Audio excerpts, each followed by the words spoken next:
ನಾನು ನನ್ನ ಕನಸು. Hi hello my dear friends, welcome back to my YouTube channel study with me ಚಾನಲ್ಗೆ ಎಲ್ಲರಿಗೂ ಸ್ವಾಗತ. ಎಲ್ಲರೂ ಹೇಗಿದ್ದೀರಾ ಫ್ರೆಂಡ್ಸ್? ಎಲ್ಲರೂ ಚೆನ್ನಾಗಿದ್ದೀರಾ ಅಂತ ಭಾವಿಸ್ತಾ ನನ್ನ ಇವತ್ತಿನ ಸ್ಟಡಿ ವ್ಲಾಗನ್ನು ಪ್ರಾರಂಭ ಮಾಡ್ತಾ ಇದ್ದೀನಿ. ಫ್ರೆಂಡ್ಸ್, ಇವತ್ತು ನಾನು ಅರ್ಲಿ ಮಾರ್ನಿಂಗ್ ಎದ್ದಿಲ್ಲ, ಸ್ವಲ್ಪ ಲೇಟಾಗಿಯೇ ಎದ್ದೆ. 6 ಗಂಟೆಗೆ ಎದ್ದು ಬೇಗ ಬೇಗ ಕೆಲಸ ಮುಗಿಸ್ಕೊಂಡು ಸ್ನಾನನೂ ಮಾಡಿದೆ. ನಮ್ಮ ತಮ್ಮನಿಗೆ ಟಿಫನ್ ಸಹ ಮಾಡಿಕೊಟ್ಟೆ. ಅವನು ಇವಾಗ ಸ್ಕೂಲಿಗೆ ಹೋಗ್ತಾ ಇದ್ದಾನೆ. ನಾನು ಸಹ ಟಿಫನ್ ಮಾಡಿದೆ. ಇವಾಗ ಟಿಫನ್ ಕಂಪ್ಲೀಟ್ ಆಯಿತು, ಮನೆ ಕೆಲಸನೂ ಕಂಪ್ಲೀಟ್ ಆಯಿತು. ಇವಾಗ ಸ್ಟಡಿ ಸ್ಟಾರ್ಟ್ ಮಾಡುವಂತಹ ಸಮಯ.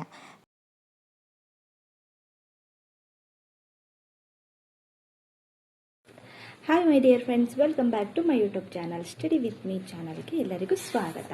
ಇವಾಗ ಟೈಮು 8:59, 9 ಗಂಟೆ ಆಯಿತು ಫ್ರೆಂಡ್ಸ್. ಇವಾಗ ನಾನು ಸ್ಟಡಿನ ಸ್ಟಾರ್ಟ್ ಮಾಡ್ತಾ ಇದ್ದೀನಿ. ಇವಾಗ ನಾನು 10ನೇ ತರಗತಿಯ ಭೌತಶಾಸ್ತ್ರದಲ್ಲಿ ಬರುವಂತಹ ರಾಸಾಯನಿಕ ಕ್ರಿಯೆಗಳು ಮತ್ತು ಸಮೀಕರಣ ಈ ಪಾಠವನ್ನು ಇವಾಗ ಯೂಟ್ಯೂಬ್ ಕ್ಲಾಸ್ ನೋಡಿಕೊಂಡು ಅದನ್ನು ಕೇಳಬೇಕು ಫ್ರೆಂಡ್ಸ್. ಯಾಕಂದ್ರೆ ಅದು ಭಾಳ ಟಫ್ ಐತಿ, ಓದೋದ್ರಿಂದ ಅರ್ಥ ಆಗಂಗಿಲ್ಲ, ನಾವು ಕ್ಲಾಸ್ ಕೇಳೋದ್ರಿಂದನೇ ಅದು ಅರ್ಥ ಆಗುತ್ತಾ.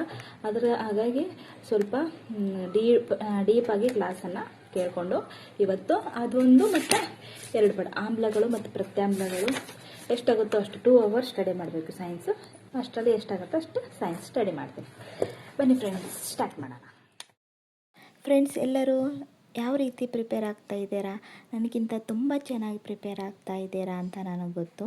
ಫ್ರೆಂಡ್ಸ್, ನಾನಿವತ್ತು ಅರ್ಲಿ ಮಾರ್ನಿಂಗ್ ಹೇಳೋಕ್ಕಾಗಲಿಲ್ಲ.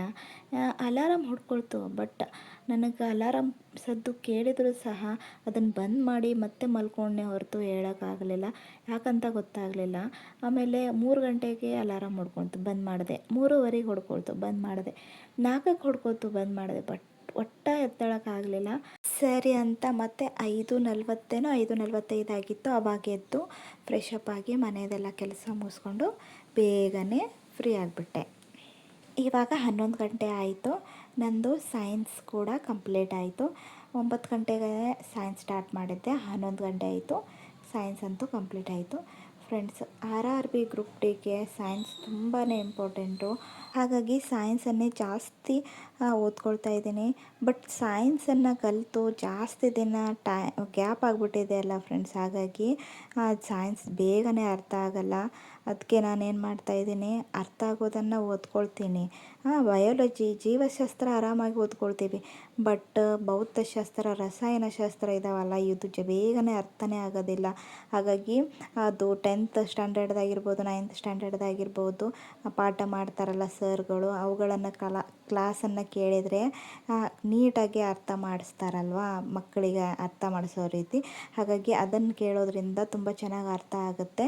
ಹಾಗಾಗಿ ನಾನು ಆ ಕ್ಲಾಸ್ಗಳನ್ನೇ ಕೇಳಿಕೊಂಡು ಅರ್ಥ ಮಾಡ್ಕೊಳ್ತಾ ಇದ್ದೀನಿ. ಎಷ್ಟು ಅರ್ಥ ಆಗುತ್ತೋ ಅಷ್ಟರ ಮೇಲೆ ಮತ್ತೆ ಅದನ್ನು ಅರ್ಥ ಮಾಡ್ಕೊಂಡಾದ್ಮೇಲೆ ಮತ್ತೆ ನನ್ನಲ್ಲಿರುವಂತಹ ನೋಟ್ಸನ್ನು ಓದ್ಕೊಳ್ತೀನಿ.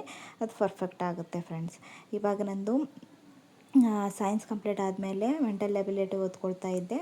ಹೊರಗಡೆ ಮಳೆ ಬರ್ತಾ ಇತ್ತು, ಹಾಗಾಗಿ ಒಂದು ಸ್ವಲ್ಪ ಎದ್ದು ನೋಡ್ಕೊಂಡು ಬಂದೆ. ಇವಾಗ ಸ್ವಲ್ಪ ಹಸಿವಾಯಿತು ಅಂತ ಮನೆಯಲ್ಲಿ ಮೈಸೂರು ಪಾಕ್ ಇತ್ತು, ಅದನ್ನೇ ತಿಂದ್ಕೊಂಡು ಮತ್ತೆ ನನ್ನ ಮೆಂಟಲ್ ಎಬಿಲಿಟಿ ಕ್ಲಾಸನ್ನು ಕಂಟಿನ್ಯೂ ಮಾಡ್ತಾಯಿದ್ದೀನಿ. ಮೆಂಟಲ್ ಎಬಿಲಿಟಿ ಕ್ಲಾಸು ಫ್ರೆಂಡ್ಸ್, ನಾನು ಅದೇ ಅಂತ ರೆಫರ್ ಮಾಡ್ತಾ ಇಲ್ಲ. ನಾನು ಈಶ್ವರ್ಗಿರಿ ಸರ್ದು ಕ್ಲಾಸನ್ನು ರೆಫರ್ ಮಾಡ್ಕೊಳ್ತಾ ಇದ್ದೆ.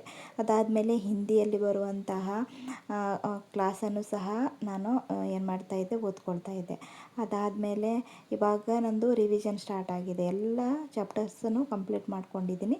ಇವಾಗ ರಿವಿಷನ್ ಸ್ಟಾರ್ಟ್ ಆಗಿರೋದ್ರಿಂದ ಇವಾಗ ಬೇರೆ ಬೇರೆ ಯೂಟ್ಯೂಬ್ ಚಾನಲ್ನಲ್ಲಿ ವಿಡಿಯೋ ಮಾಡಿರ್ತಾರಲ್ವ ಫ್ರೆಂಡ್ಸ್, ಅವರೆಲ್ಲ ಪ್ರಿವಿಯಸ್ ಇಯರದು ಕ್ವಶನ್ ಪೇಪರ್ಸ್ಗಳನ್ನೆಲ್ಲ ಬಿಡಿಸ್ತಾ ಇರ್ತಾರೆ. ಹಾಗಾಗಿ ಕಳೆದ ವರ್ಷಗಳ ಕ್ವಶನ್ ಪೇಪರ್ನ ಬಿಡಿಸ್ದಂಗೆ ಆಗುತ್ತೆ ಅಂತ ಅವುಗಳನ್ನು ಕ್ಲಾಸ್ ನೋಡ್ಕೊಳ್ತಾ ಇರ್ತೀನಿ. ಆಮೇಲೆ 2 ತಾಸು ಮೆಂಟಲ್ ಎಬಿಲಿಟಿ ಓದ್ಕೊಂಡೆ. ಅದಾದಮೇಲೆ ನಾನು ಮತ್ತೆ 1 ಅವರ್ ಪ್ರಾಕ್ಟೀಸ್ ಮಾಡಿದೆ. ನನ್ನ RRB ಗ್ರೂಪ್ ಡಿ ಎಕ್ಸಾಮ್ದು ಬುಕ್ ಇದೆಯಲ್ಲ, ಅದರಲ್ಲಿ ಬರುವಂತಹ ಚಾಪ್ಟರ್ ವೈಸ್ ಅದರ ಹಿಂದ್ಗಡೆ ಬರುವಂತಹ ಕ್ವಶನ್ಸ್ಗಳನ್ನು ನಾನು ಪ್ರಾಕ್ಟೀಸ್ ಮಾಡಿದೆ.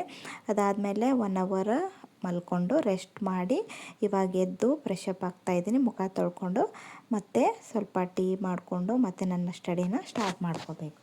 ಫ್ರೆಂಡ್ಸ್, ನಾನು 3 ಗಂಟೆಯಿಂದ 4 ಗಂಟೆವರೆಗೂ ಕರೆಂಟ್ ಅಫೇರ್ಸ್ನ ಓದ್ಕೊಂಡೆ. ಬಟ್ ಆ ಕ್ಲಿಪ್ಪು ಮಿಸ್ ಆಗಿಬಿಟ್ಟಿದೆ, ಸೇವ್ ಆಗಿಲ್ಲ ಅನಿಸುತ್ತೆ, ಎಲ್ಲೋ ಡಿಲೀಟ್ ಆಗಿಬಿಟ್ಟೈತಿ. ಹಾಗಾಗಿ ಅದನ್ನು ಹಾಕೋಕ್ಕಾಗಲಿಲ್ಲ. ಇವಾಗ 3 ಗಂಟೆಯಿಂದ 5 ಗಂಟೆವರೆಗೂ ಕರೆಂಟ್ ಅಫೇರ್ಸ್ ಓದ್ಕೊಂಡು ಟಿಕ್ ಮಾಡಿಕೊಂಡೆ. ಮತ್ತು ಮನೆಯದು ಕಸ ಬಾಂಡೆ ಎಲ್ಲ ತಿಕ್ಕೊಂಡು ಮತ್ತು ಮುಖ ತೊಳ್ಕೊಂಡು ಇವಾಗ ದೀಪ ಹಚ್ತಾ ಇದ್ದೀನಿ. ದೀಪ ಹಚ್ಚಿದಾದ್ಮೇಲೆ ಮತ್ತೆ ನನ್ನ ಸ್ಟಡಿನ ಸ್ಟಾರ್ಟ್ ಮಾಡಬೇಕು ಫ್ರೆಂಡ್ಸ್.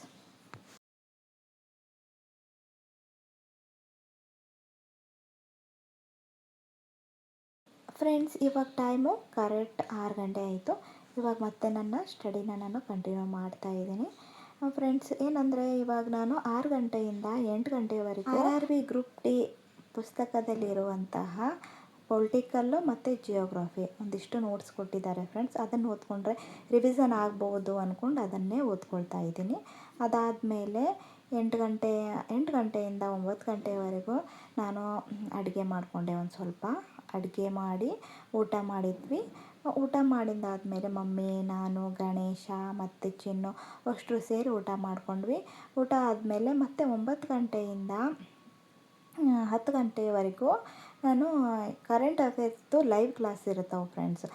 ದರೆಪ ಸರ್ದು ಆಮೇಲೆ ಬೇರೆ ಬೇರೆ ಕ್ಲಾಸ್ಗಳು ಲೈವ್ ಕ್ಲಾಸ್ ಇರ್ತವೆ, ತುಂಬ ಚೆನ್ನಾಗಿರ್ತಾವೆ. ಆ ಕ್ಲಾಸ್ಗಳನ್ನೇ ಕೇಳ್ತಾನೆ ಮಲ್ಕೊಳ್ತೀನಿ. ಅದು ಕ್ಲಾಸ್ ಕಂಪ್ಲೀಟ್ ಮಾಡೇ ಮಲ್ಕೊಳ್ಳೋದು ನಾನು.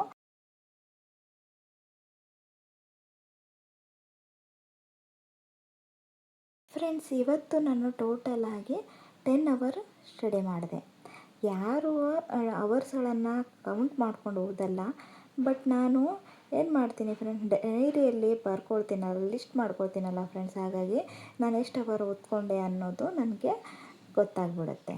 ಹಾಗಾಗಿ ಬಟ್ ನೀವೆಲ್ಲ ಓದ್ತಾ ಇರ್ತೀರ, ನೀವು ಸಹ ಡೈರಿಯಲ್ಲಿ ಬರ್ಕೊಂಡು ಓದ್ತಾ ಇದ್ದರೆ ನೀವು ಎಷ್ಟು ಅವರ್ ಓದಿದ್ದೆ ನಾನು ಅನ್ನೋದು ನಿಮಗೂ ಸಹ ಕರೆಕ್ಟಾಗಿ ಗೊತ್ತಾಗುತ್ತೆ. ನಿಮಗೆ ಅನ್ನಿಸ್ಬೋದು, ಬಟ್ ಇಷ್ಟು ಅವರ್ ಓದೋದು ಅಷ್ಟು ಅವರ್ ಓದೋದು ಇಂಪಾರ್ಟೆಂಟ್ ಅಲ್ಲ, ಈ ಡೈಲಾಗ್ ಬಂದೇ ಬರುತ್ತೆ. ಬಟ್ ನಾನು ಹೇಳ್ತಾ ಇದ್ದೀನಿ ಅಷ್ಟೇ, ಇಷ್ಟು ಅವರ್ ಓದಿದೆ ಅಂತ. ಫ್ರೆಂಡ್ಸ್, ನಿದ್ದೆ ಹೇಗೆ ಕಂಟ್ರೋಲ್ ಮಾಡಬೇಕು, ನಾನು ಓದೋಕ್ಕಂದರೆ ನಿದ್ದೆ ಬಂದುಬಿಡುತ್ತೆ, ನಿದ್ದೆನ ಯಾವ ರೀತಿ ಕಂಟ್ರೋಲ್ ಮಾಡ್ಕೋಬೇಕು ಅಂತ ಕಮೆಂಟ್ಸ್ ಬರ್ತಾನೆ ಇರುತ್ತೆ. ಬಟ್ ಬೇರೆ ಎಲ್ಲ ವೀಡಿಯೋಗಳಲ್ಲಿ ನಾನು ಹೇಳಿದ್ದೀನಿ, ಮತ್ತು ಈ ವಿಡಿಯೋದಲ್ಲೂ ಸಹ ಹೇಳ್ತಾ ಇದ್ದೀನಿ ಫ್ರೆಂಡ್ಸ್. ನಿದ್ದೆನ ಯಾವ ರೀತಿ ಕಂಟ್ರೋಲ್ ಮಾಡ್ಕೋಬೇಕು ಅಂತಂದರೆ, ಓದುವಾಗ ನಿದ್ದೆ ಬರುತ್ತಲ್ಲ ಫ್ರೆಂಡ್ಸ್, ಆ ಟೈಮಲ್ಲಿ ಸ್ವಲ್ಪ ಎದ್ದು ಮುಖ ತೊಳ್ಕೊಂಡು ಬಿಡಬೇಕು. ಮುಖ ತೊಳ್ಕೊಂಡ ತಕ್ಷಣ ಸ್ವಲ್ಪ ನಿಚ್ಚಳಾಗ್ತೀವಿ. ಇಲ್ಲಪ್ಪ ಅಂದರೆ ಸ್ವಲ್ಪ ಎದ್ದು ಹೊರಗಡೆ ಇರುವಂತಹ ಗಾಳಿಯನ್ನು ಸೇವಿಸಬೇಕು, ಆವಾಗೂ ಸಹ ನಿದ್ದೆ ಕಂಟ್ರೋಲ್ ಆಗುತ್ತೆ. ಆಮೇಲೆ ಟೀ ಕುಡಿಬೇಕು, ಆಮೇಲೆ ನೀರು ಕುಡಿಬೇಕು. ಈ ರೀತಿಯಾಗಿರುವಂತಹ ಚಟುವಟಿಕೆಗಳನ್ನು ಮಾಡೋದರಿಂದ ನಿದ್ದೆನ ನಾವು ಓಡಿಸ್ಬಹುದು. ಓಕೆ ಫ್ರೆಂಡ್ಸ್, ನೆಕ್ಸ್ಟ್ ವಿಡಿಯೋದಲ್ಲಿ ಸಿಗ್ತೀನಿ. ಬಾಯ್.